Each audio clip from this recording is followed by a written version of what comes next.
what I want to spend some time on here with you is talking to you about OsstellConnect, because OsstellConnect has impacted our practice in a large way, and the reason being is, like I said before, we have a lot of residents coming in.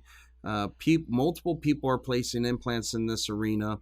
We have an active student program where implants are placed in the center, in the perio department. Then it goes on to the student floor where they restore these implants. So there's a lot of valuable data that can be collected there.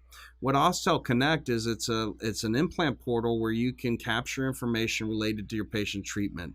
Already it has over 250,000 data points, and this really hasn't been pushed out to everybody on a heavy scale.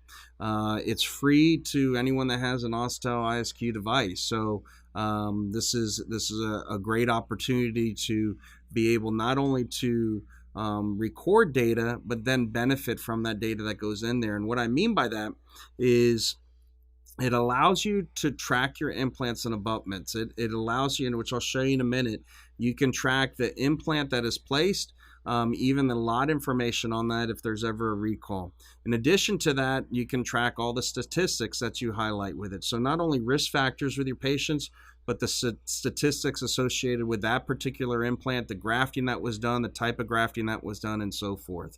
It also helps you optimize your healing protocols, so you can see trends in how when you're placing implants, what they're reading, and then when you're going through the process of loading those.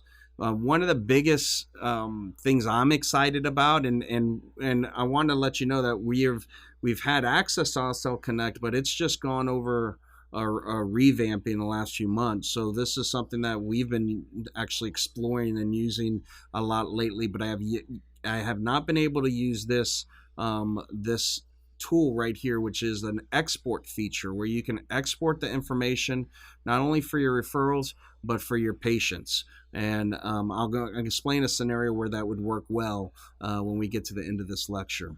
It tracks this information over time, and what it allows you to do, if you think everybody's inputting this data into OsstellConnect, and without providing any patient identifying factors, the OsstellConnect can group all this information together so you can get and benefit from the resources of the way clinicians are treating other patients. I mean, it's going to be incredible if everybody that had an Osstell ISQ embraced this. The amount of data that we would get from this would be quite astronomical.